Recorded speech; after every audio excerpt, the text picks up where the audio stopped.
I am a cognitive neuroscientist, and I'm trying to understand how we perceive time and how our perception of time arises from the workings of our brain. Why? Why do I want to understand that? Well, time is the ultimate master of our lives. We are all constantly faced with its fleeting nature. Yet, how we feel the passing of time can be highly malleable. When we are bored, in pain, but also when we encounter something novel or extraordinary, time feels to be passing much slower than when we are busy or simply having fun. But what does it mean to feel time? And why does the feeling of time distort depending on the situation, our level of focus, our emotional state? Do these distortions serve some function?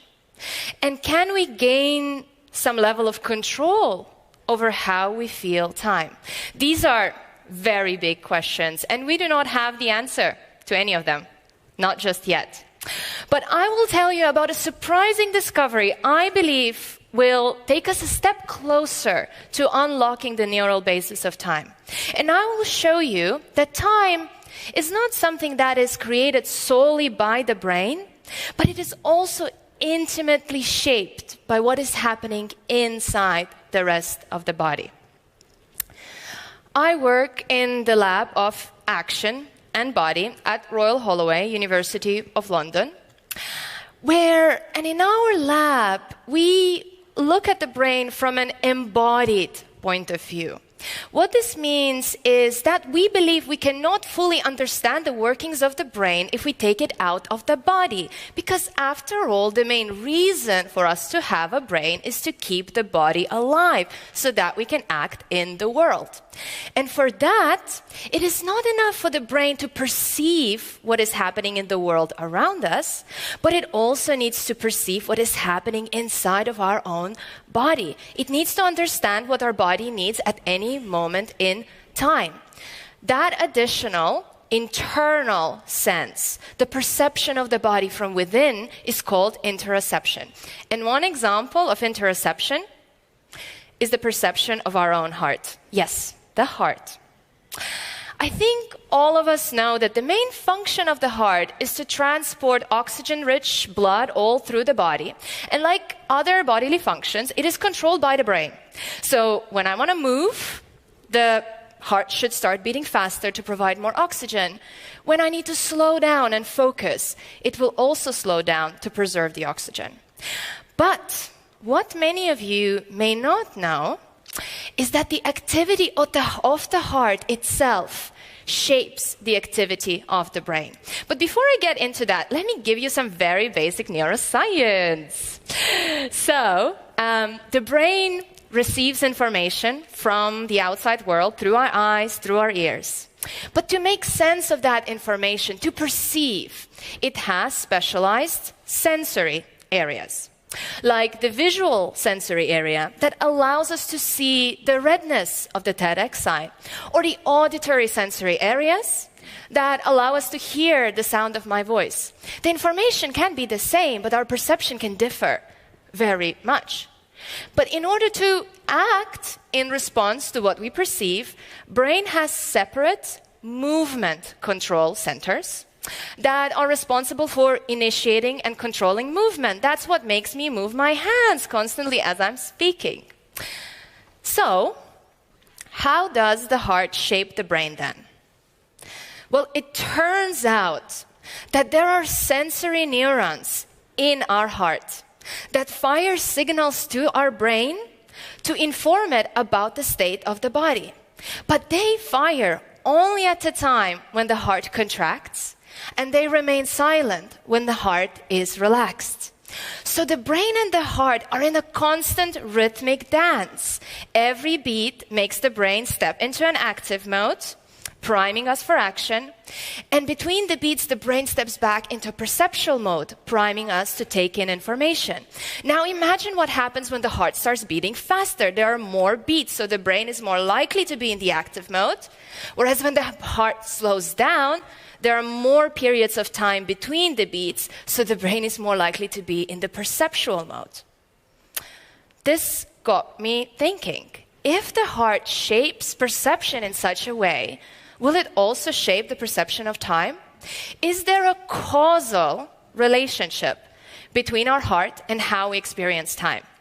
Of course, we tested that in our lab.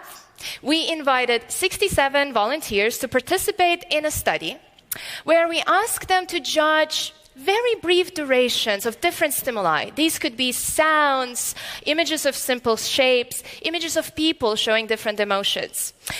We wanted to systematically determine whether what participants felt and sensed influenced how they perceived durations. But the key part of that study was that we hooked the volunteers to an ECG machine. So we could see their heart beating in real time while they were doing the study. And this allowed us to flash the stimuli precisely at the moment when the heart squeezed tight or when it relaxed. And what we found was that stimuli that occurred during heart's contraction were perceived to last shorter than stimuli that occurred between the beats when the heart was relaxed. What this means is that the momentary state of the heart caused time to contract and expand within each heartbeat. Why am I so excited about this finding? Well, because it shows that perception of time is an embodied experience. It might be constructed in the brain, but it is molded by the body. And I'm sure it seems intuitive, that something rhythmic like the heartbeat would influence something rhythmic like time perception. But now we have a scientific evidence for that intuition. What's more, I can use these heart-driven time distortions to look at what is happening in the brain just before duration is distorted by each beat. Could it be that distortions in time are connected to how each heartbeat affects the sensory and the movement centers of the brain? Remember how I told you that each beat momentarily suppressed perception, but between the beats, suppression was momentarily increased?